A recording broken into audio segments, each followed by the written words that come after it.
ବହୁତ ଦିନ ତଳେ ଗୋଟିଏ ନଦୀ ପାଖରେ 3 ଜଣ ସାଙ୍ଗ ରହୁଥିଲେ। ସେମାନେ ହେଲେ କଙ୍କଡ଼ା, ବଗ ଓ କଇଁଚ। ବହୁତ ଦିନ ହେବ ସେମାନେ ଏଠାରେ ରହି ଆସୁଛନ୍ତି। ସବୁ ସାଙ୍ଗମାନେ କଇଁଚକୁ ବହୁତ ଭଲ ପାଉଥିଲେ, କାରଣ କଇଁଚ ଥିଲା ବହୁତ ଜ୍ଞାନୀ ଓ ବୁଦ୍ଧିମାନ। ଜଙ୍ଗଲ ଭିତରେ କାହାର ବି ସମସ୍ୟା ହେଲେ ସେମାନେ ସମସ୍ତେ କଇଁଚ ପାଖକୁ ଆସନ୍ତି ଆଉ ତାର ପରାମର୍ଶ ନିଅନ୍ତି।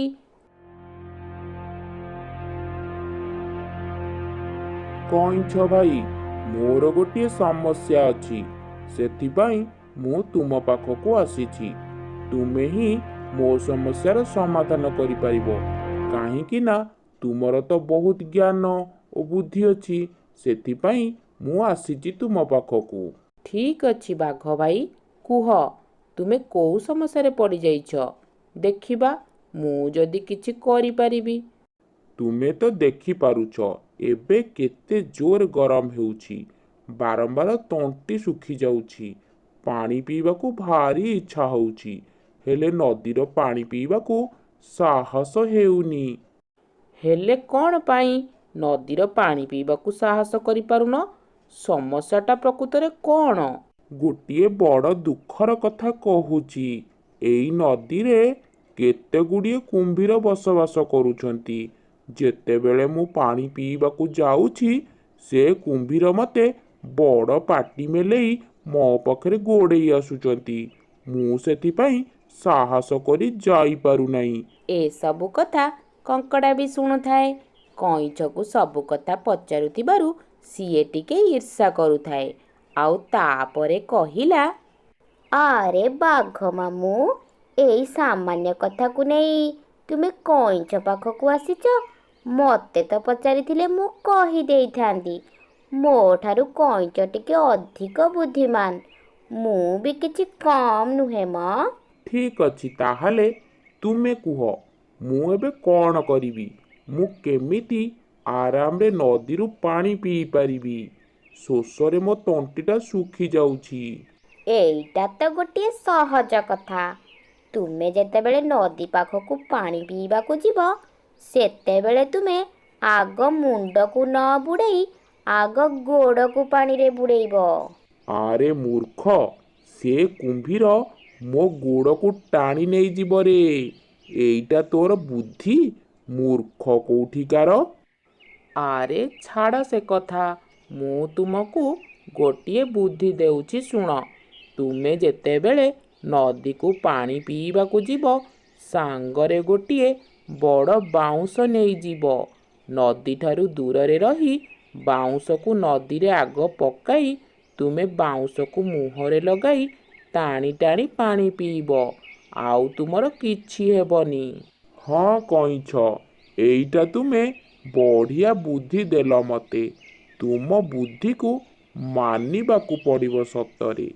ସେଥିପାଇଁ ତ ଆମେମାନେ ସବୁ ତୁମ ପାଖକୁ ସମସ୍ୟାର ସମାଧାନ ପାଇଁ ଆସିଥାଉ। ତୁମେ ତ ହେଲ ବୁଦ୍ଧିର ରାଜା। ଆରେ ଏ ବୁଢ଼ା କଇଁଚକୁ ସମସ୍ତେ ଭଲ ବୋଲି କହୁଛନ୍ତି। ହଉ, ସମସ୍ତେ ଯେତେ ପ୍ରଶଂସା କରୁଛନ୍ତି କରନ୍ତୁ ତତେ, ହେଲେ ମୁଁ ତତେ କେବେ ବି ପ୍ରଶଂସା କରିବିନି। ଏମିତି ଭାବରେ କେତେ ଦିନ ବିତିଗଲା। ଥରେ ବଗଟି ଗୋଟିଏ ଖବର ନେଇକି ଆସିଲା। ଆରେ ସାଙ୍ଗ, କଇଁଛ ଓ କଙ୍କଡ଼ା, ତୁମେ କୁଆଡ଼େ ଗଲ? ଆରେ ସାଙ୍ଗ, ଆମେମାନେ ତ ଏଇଠାରେ ହିଁ ଅଛୁ। କ'ଣ ହେଲା, ତୁମେ ଏମିତି ଉଦାସ କାହିଁକି ଦେଖାଯାଉଛ? ଓହୋ, କ'ଣ କହିବି ସାଙ୍ଗ, ଆମ ସମସ୍ତଙ୍କ ପାଇଁ ଗୋଟିଏ ଖରାପ ଖବର ଅଛି। ଆରେ ଏପଟ ସେପଟ କ'ଣ କହୁଛ? ସିଧା ସିଧା କୁହ। ଜାଣିଛ, ଏଇ ଜଙ୍ଗଲରେ ନିଆଁ ଲାଗିଛି, ଆଉ ନିଆଁଟା ଧୀରେ ଧୀରେ ବଢ଼ିବାରେ ବି ଲାଗିଛି। ଲାଗୁଛି ଏ ଜଙ୍ଗଲଟା ପୁରା ନଷ୍ଟ ହୋଇଯିବ। ଆରେ ଆରେ, ଏମିତି କଥା? ତାହେଲେ ତ ଆମ ସମସ୍ତଙ୍କୁ ଏଠାରୁ ପଳେଇ ଯିବାର ଅଛି। ଏଠି ନ ରହିବାଟା ହିଁ ଭଲ। ଆଉ ଏଠି ନଦୀ ବି ଶୁଖିଗଲାଣି। ତୁମେ ଯାଇ ସମସ୍ତଙ୍କୁ କହିଦିଅ, ଯେତେ ଶୀଘ୍ର ପାରିବେ ସମସ୍ତେ ଏହି ଜଙ୍ଗଲ ଛାଡ଼ି ଚାଲିଯିବେ। ଓହୋ, ତୁମେ ଅଯଥାଟାରେ ଏମିତି ଭୟ କାହିଁକି କରୁଛ? ଏଇ ନିଆଁ ଆମର କିଛି ବି କ୍ଷତି କରିପାରିବ ନାହିଁ। ଏ ଜଙ୍ଗଲର ଅନ୍ୟମାନଙ୍କୁ ଭୟଭୀତ କରିବା ଦରକାର ବି ନାହିଁ।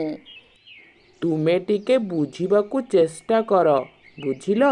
ଯଦି ତୁମର ନିଜ ଜୀବନକୁ ଭୟ ଅଛି, ତାହେଲେ ଯେତେ ଶୀଘ୍ର ପାରୁଛ ଆସ, ଆମ ସହିତ ଅନ୍ୟ ଜାଗାକୁ ଚାଲ। ନା ନା, ମୁଁ ତୁମ କଥା ଜମା ବି ଶୁଣିବି ନାହିଁ। ମୁଁ ଏ ଜାଗା ଛାଡ଼ି କେବେ ଯିବି ନାହିଁ। ତୁମ କଥା ଶୁଣି ଅଯଥା କଷ୍ଟ କରିବାର ହିଁ ନାହିଁ। ଏ ନିଆଁ ନିଶ୍ଚିତ ଲିଭିଯିବ। ହଉ ଠିକ୍ ଅଛି, ତୁମର ଯାହା ଇଚ୍ଛା। ସାଙ୍ଗ ବଗ, ତୁମେ ଯାଇ ସମସ୍ତଙ୍କୁ କହିଦିଅ ଏଠାରୁ ଯେତେ ଶୀଘ୍ର ପାରୁଛନ୍ତି ସମସ୍ତେ ଚାଲିଯିବେ। ମୁଁ ଧୀରେ ଧୀରେ ଏଠାରୁ ଯାଉଛି। ହବ ଯଦି ବାଟରେ ତୁମ ସହିତ କେବେ ନିଶ୍ଚିତ ଦେଖାହବ। ସାଙ୍ଗ, ତୁମେ ଜଲ୍ଦି ଜଲ୍ଦି ପଳାଅ। ତୁମେ ତ ମୋ ପରି ଧୀର ଗତିର ପ୍ରାଣୀ। ଏମିତି ଧୀରେ ଧୀରେ ଯଦି ଯିବ, ତାହେଲେ ତୁମ ଉପରେ ନିଆଁ ପଡ଼ି ତୁମେ ପୁରା କବାବ ବନିଯିବ। ଜଙ୍ଗଲର ସମସ୍ତ ଜୀବ ବଗର କଥା ଶୁଣି ଅନ୍ୟ ଜାଗାକୁ ଚାଲିଗଲେ। କିନ୍ତୁ ସେଇ କଙ୍କଡ଼ା କଇଁଛର କଥାକୁ ଶୁଣିଲା ନାହିଁ। ସେ ସେହି ଜଙ୍ଗଲରେ ରହିଲା।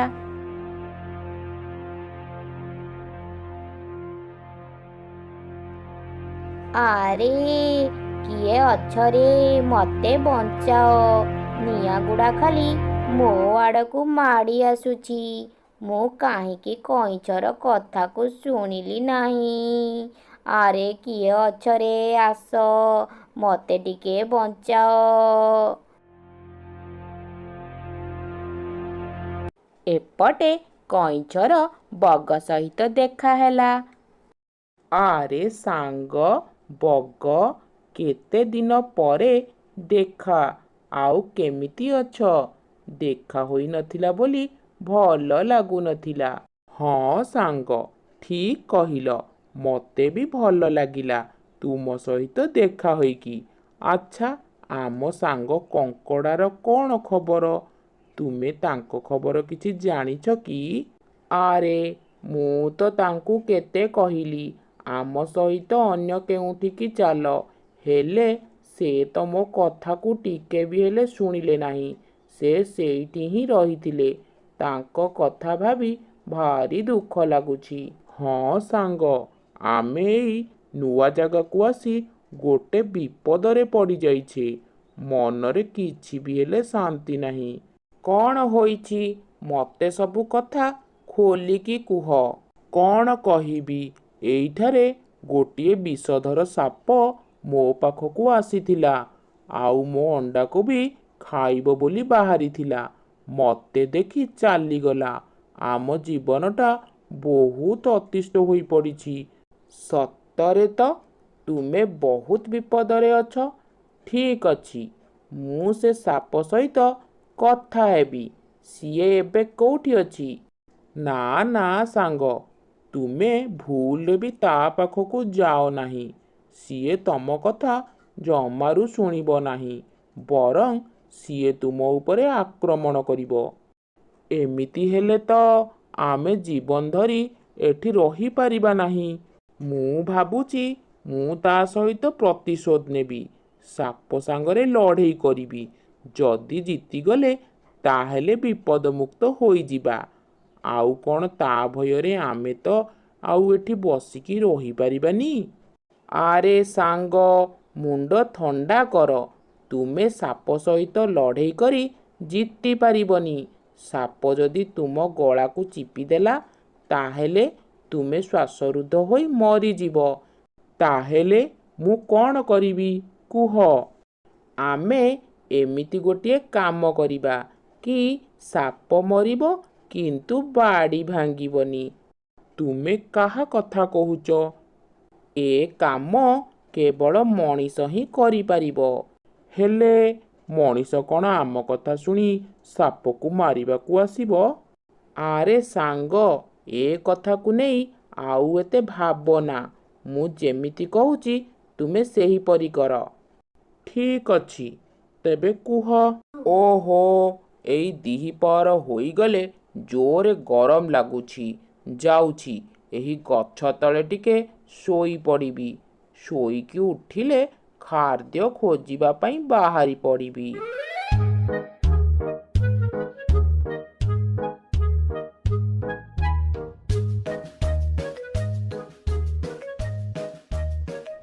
ଆରେ ଆରେ, ଇଏ କ'ଣ ହେଲା?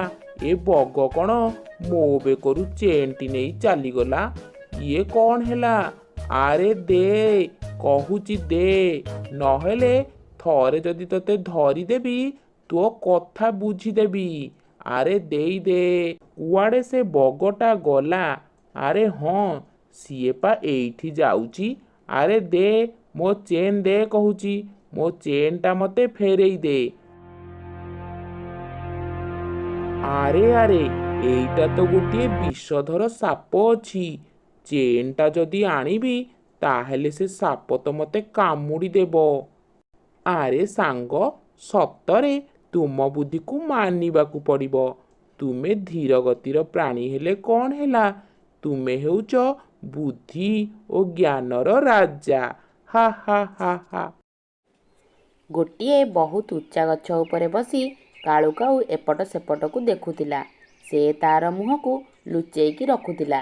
ଯେତେବେଳେ ସେପଟେ ବୁଲବୁଲ ଦାନା ନେଇକି ଯିବାର ଦେଖିଲା, ସାଙ୍ଗେ ସାଙ୍ଗେ 2 ଥର ସିଟି ମାରିଲା। କାଳୁ କାଉ 2 ଥର ସିଟି ମାରିଲେଣି, ତା ମାନେ ଶିକାର ଆସିଗଲା ବୋଧେ।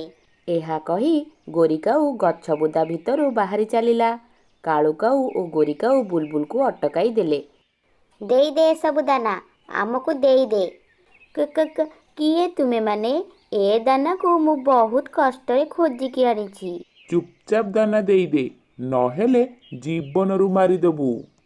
ନା ନା ଭାଇ, ମୋତେ ମାରନି। ମୋର ଗୋଟିଏ ଛୋଟ ଛୁଆ ଅଛି। ତାହେଲେ ଆମକୁ ଏଇ ଦାନା ଦେଇ ତୁ ଏଠାରୁ ପଳା। ବୁଲବୁଲ ତାଙ୍କୁ ଦାନା ଦେଇ ସେଠାରୁ ଚାଲିଗଲା। ହା ହା ହା ହା ହା ହା ହା ହା ହା। ଏଇ କାମ କେତେ ସହଜରେ ହୋଇଗଲା, ଆଉ ଦାନା ଯୋଗାଡ଼ କରିବା କେତେ କଷ୍ଟ। କାଳୁ, ମୋତେ ଭାରି ଡର ଲାଗୁଛି। ଆମେ କୋଉଦିନ ଧରା ପଡ଼ିଯିବା ତ ଆମକୁ ବହୁତ ମାଡ଼ ଖାଇବାକୁ ପଡ଼ିବ। ସେଦିନ କେବେ ବି ଆସିବନି। ଲୁଟି ନେଲେ, ସେମାନେ ମୋତେ ଲୁଟି ନେଲେ। ମୋ ଛୁଆଟା ଭୋକରେ ଥିବ, ସେ ଆଜି କ'ଣ ଖାଇବ? ମୁଁ ତାଙ୍କୁ ବହୁତ ଅନୁରୋଧ କଲି, ହେଲେ ସେମାନେ ମୋ ଠାରୁ ଦାନା ଛଡ଼େଇକି ନେଇଗଲେ। ବୁଲବୁଲ ଭଉଣୀ, କାନ୍ଦନି, ଚୁପ୍ ହେଇଯାଅ। ଏଇ ନିଅ, ଏଇ ଦାନା ତୁମେ ରଖ। ମୁଁ ମୋ ପାଇଁ ଦାନା ଆଉ ଅଲଗା ଯୋଗାଡ଼ କରିଦେବି। ହେଲେ ଏମିତି କେତେ ଦିନ ଚାଲିବ? ଆଜି ମୋତେ ଲୁଟିଲେ କାଲି ଆଉ କାହାକୁ ଲୁଟିବେ? କାଳୁ କାଉ, କାଲି କାହାକୁ ଲୁଟିବା? ଆରେ ଯାହା ସହିତ ଦେଖାହବ ତାକୁ ଲୁଟିବା। ଆମକୁ ତ ଖାଦ୍ୟ ଦରକାର, ଖାଦ୍ୟ। ତା ପରଦିନ 2 କାଉ ଯାକ ସେହିପରି କରିଲେ। କାଳୁ କାଉ ବଡ଼ ଉଚ୍ଚା ଗଛ ଉପରେ ଯାଇ ବସିଲା, ଆଉ ଗୋରିକାଉ ଗଛ ବୁଦା ଭିତରେ ଲୁଚି ବସିଥିଲା। 2 ଜଣ ଯାକ ତାଙ୍କ ଚେହେରାକୁ ଲୁଚେଇ ରଖୁଥିଲେ। ଦିନ ଯାକ ବିତିଗଲା, ହେଲେ ସେପଟେ ଗୋଟେ ବି ହେଲେ ପକ୍ଷୀ ଗଲେ ନାହିଁ। ମୁଁ ତ ଏଠି ବସି ବସି ପୁରା ବୋର୍ ହୋଇଗଲିଣି, ହେଲେ ଏ ପର୍ଯ୍ୟନ୍ତ ତ କାଳୁ କାହିଁକି ହୁଇସିଲ୍ ବଜେଇଲାନି? ତାପରେ ଗୋରିକାଉ କାଳୁ ପାଖକୁ ଚାଲିଲା। କାଳୁ, କ'ଣ ହେଲା ଆଜି? କ'ଣ ଏପଟେ କେହି ବି ହେଲେ ଗଲେ ନାହିଁ? ଗୋରି, ଲାଗୁଛି ଆଜି ଭୋକରେ ଘରକୁ ଫେରିବାକୁ ପଡ଼ିବ। ଏ ପକ୍ଷୀମାନେ ବି ସିଆଣିଆ ହୋଇଗଲେଣି। ଏ ଯିବା ରାସ୍ତା ବି ଭୁଲିଗଲେଣି। ତାହେଲେ ଆମେ ଆଉ ଗୋଟେ ଜାଗାକୁ ଯାଇ ସେଠାରେ ଲୁଟିବା କାମ ଷ୍ଟାର୍ଟ କରିଦେବା। ଆରେ ଏବେ ତ ସମୟ ନାହିଁ, କାଲିକି ଦେଖିବା। ଏହା କହି 2 ଜଣ ଯାକ ଘରକୁ ଚାଲିଗଲେ। ରାତି ବି ହୋଇଗଲା। କାଳୁ କାଉ, ମୋତେ ଜୋରେ ଭୋକ ଲାଗିଲାଣି। ଏମିତିରେ ତ ଖାଲି ପେଟରେ ମୁଁ ରାତି ଯାକ ରହିପାରିବିନି। ଆଲୋ ଗୋରି, ମୋତେ ବି ତ ଭୋକ ଲାଗୁଛି। ତାହେଲେ ଚାଲ ସେ ମିନୁ ଚଢ଼େଇଟାରୁ କିଛି ଲୁଟି ନେବା। ଆରେ ଗୋରି, ସେ ମିନୁ ଚଢ଼େଇ ଜୋରେ ପାଟି କରିବ। ତୁମେ ବ୍ୟସ୍ତ ହୁଅନି, ମୁଁ ସାଙ୍ଗରେ ଛୁରୀ ନେଇକି ଯିବି, ଆଉ ଚେହେରାକୁ ଛୁପେଇ ଦେବା। ଏମିତି ଭାବିକି 2 ଜଣ ଯାକ ଚଢ଼େଇକୁ ଲୁଟିବା ପାଇଁ ବାହାରିଗଲେ। ଗୁଗୁ, ଧନ, କାଲି ଆଇ ଆସିବେ। ତୁ ସକାଳୁ ସକାଳୁ ଜଲ୍ଦି ଉଠି ନଦୀକୁ ଯାଇ ଗାଧେଇକି ପଳେଇ ଆସିବୁ। ମାମା, ମୁଁ ଟିକେ ମିଠା ଖାଇବି। ଗୁଗୁ ଧନ, ଏ ମିଠା ମୁଁ ଆଈଙ୍କ ପାଇଁ ଆଣିଛି। କାଲି ଯେତେବେଳେ ଆଈ ଆସିବେ ଆଈଙ୍କ ସହିତ ମିଶିକି ଖାଇବୁ। ସେତିକିବେଳେ ତାଙ୍କ କବାଟରେ ଠକ୍ ଠକ୍ ଆବାଜ ଆସିଲା। ମାମା, ମୁଁ ଦେଖୁଛି ବାହାରେ ବୋଧେ କିଏ ଆସିଛି। ଧନ, ଏମିତି କବାଟ ଖୋଲିବାଟା ଠିକ୍ ନୁହେଁ। ଆଗ ପଚାରିବା କିଏ କବାଟ ବାଡ଼ଉଛନ୍ତି। ପୁଣି କବାଟ ବାଡ଼େଇବା ଶବ୍ଦ ଆସିଲା। କିଏ କବାଟ ବାଡ଼ଉଛ? କବାଟ ପାଖରେ କିଏ? ଶୁଆର ସ୍ୱରରେ କୁହ, ଶୁଆର ସ୍ୱରରେ। ମୁଁ ହେଉଛି ଶୁଆ। ମୁଁ ଶୁଆ। ମୋ ପେଟ ଜୋରେ କାଟୁଛି ମିନୁ ଭଉଣୀ। କାଳୁ ଏମିତି ଶୁଆର ସ୍ୱରରେ କହିଲା। ମାମା, ଇଏ ତ ମିଠୁ ଅଙ୍କଲ ଆସିଛନ୍ତି ବୋଧେ। ତାପରେ ମିନୁ ଚଢ଼େଇ ଯେମିତି କବାଟ ଖୋଲିଛି, ଗୋରିକାଉ ତାକୁ ଛୁରୀ ଦେଖାଇଲା। ତୋ ବେକ କାଟିଦେବି ଯଦି ତୁ ବଡ଼ ପାଟି କରିବୁ। କିଏ ତୁମେ ମାନେ? କାଉ ମିନୁ ଚଢ଼େଇର ଘର ଭିତରକୁ ପଶିଗଲେ। ବାହାର କର ସବୁ, ତୋ ପାଖରେ ଯାହା ଅଛି, ନହେଲେ ତତେ ଜୀବନରୁ ମାରିଦେବୁ। ଆରେ ଛୋଟୁ, କହ କହ, କୋଉଠି ଲୁଚେଇକି ରଖିଛ ଖାଇବା ସବୁ? ଚୋର ଆଣ୍ଟି, ଇଏ ଦେଖ ମିଠା। ଏସବୁ ମୋ ଆଈଙ୍କ ପାଇଁ ରଖିଛୁ। ସେ କାଲି ଆସିବେ ତ, ଆଉ ତୁମେ କାଲି ଆସିବ, ତାଙ୍କ ସହିତ ମିଶିକି ଖାଇବ। ଆମେ ହେଲୁ ଚୋର ପକ୍ଷୀ, ଦିନରେ ନୁହେଁ, ଆମେ ରାତିରେ ଖାଉ। ତାପରେ ଗୋରି ମିଠାତକ ସବୁ ନେଇଗଲା। ତାପରେ 2 ଜଣ ଯାକ ସେଠାରୁ ଚାଲିଗଲେ। ଆମେ ବର୍ବାଦ ହୋଇଗଲୁ। ଆମକୁ ଲୁଟି ନେଲେ। ସେ ବଦମାସ ଗୁଡ଼ା ଆମକୁ ବି ଲୁଟି ନେଲେ। ମାମା, ବହୁତ ଭଲ ହୋଇଥାନ୍ତା କି ମୁଁ ଆଗରୁ କିଛି ମିଠା ଖାଇ ଦେଇଥାନ୍ତି କି। ନା ଆଈଙ୍କୁ କିଛି ମିଳିଲା, ନା ମୋତେ। ଗୁଗୁର ମାମା ଗୁଗୁର କଥା ଶୁଣିକି ହସିବାକୁ ଲାଗିଲା। ହଁ ଗୁଗୁ, ମୁଁ କ'ଣ ଜାଣିଥିଲି କି ଏମିତି ଚୋର ଆସିବ ବୋଲି। ମୁଁ ତ ରସଗୋଲା ହିଁ ଖାଇବି। ହେଲେ ମୁଁ ଖାଇବି ଗୋଲାପ ଜାମୁ। କାଉ 2 ଜଣ ଘରକୁ ଯାଇ ଆରାମରେ ବସି ମିଠା ଖାଇବାକୁ ଲାଗିଲେ। ପାରା, ଚାଲ ଘରକୁ ପଳେଇବା। ଜଙ୍ଗଲର ଅବସ୍ଥା ଏବେ ଭଲ ନାହିଁ। କାଲି ରାତିରେ ମିନୁ ଚଢ଼େଇକି ବି କିଏ ଲୁଟି ନେଇଛି। ସେ ମିନୁ ଚଢ଼େଇ କିଛି କହିଲାନି। ତା ଜାଗାରେ ମୁଁ ଥିଲେ ସେ ଚୋରଙ୍କୁ ମଜା ଚଖେଇଥାନ୍ତି। ଆରେ ହଁ, ସେ ଚୋରଙ୍କ ପାଖରେ ଛୁରୀ ବି ଥିଲା। ଯେତେବେଳେ ମୁଁ ଛୋଟ ଥିଲି, ଗୋଟେ ଥର ଚୋରମାନଙ୍କୁ ଧରିଥିଲି। ଆମ ଜଙ୍ଗଲରେ ସବୁ ପକ୍ଷୀଙ୍କଠାରୁ ମୁଁ ହିଁ ବଳବାନ ଥିଲି। ତାପରେ ପାରା ଓ ରାନୁ ଚଢ଼େଇ ସେଠାରୁ ଚାଲିଗଲେ। କାଳୁ କାଉ ଉଚ୍ଚା ଗଛ ଉପରେ ବସିଥିଲା। ଆଉ ସବୁଦିନ ପରି ଗୋରିକାଉ ବି ସେ ଗଛ ବୁଦା ପାଖରେ ଲୁଚିକି ବସିଥିଲା। ଆରେ ମିଳିଗଲା, ଶିକାର ଆସିଗଲା। ପାରା ଓ ରାନୁ ଚଢ଼େଇ ଆସୁଥିବାର ଦେଖି କାଳୁ କାଉ ହୁଇସିଲ୍ ମାରିଲା। ହୁଇସିଲ୍ର ଆବାଜ ଶୁଣିକି ଗୋରି ଗଛ ବୁଦା ଭିତରୁ ବାହାରି ଆସିଲା। କାଳୁ ଓ ଗୋରିକାଉ ପାରା ଓ ରାନୁ ଚଢ଼େଇକୁ ଅଟକାଇଲେ। ମୁଁ ତୁମକୁ କହୁଥିଲି ନା, ଜଲ୍ଦି ଚାଲ ଘରକୁ ପଳେଇବା ବୋଲି। ବେଶୀ ଆଉ କଥାବାର୍ତ୍ତା ନ କରି ଚୁପଚାପ ଖାଦ୍ୟ ଦେଇଦିଅ, ନହେଲେ ତୁମକୁ ଜୀବନରୁ ମାରିଦେବୁ। ଚୋରି କରିବା ଭଲ କଥା ନୁହେଁ। କୋଉଟା ଠିକ୍ କୋଉଟା ଭୁଲ ଆମକୁ ସବୁ ଜଣା। ଏହା କହି କାଳୁ କାଉ ପାରାର ଦାନାକୁ ଉଠେଇ ନେଲା। ପାରା ବି ବହୁତ ଚାଲାକ ଥିଲା।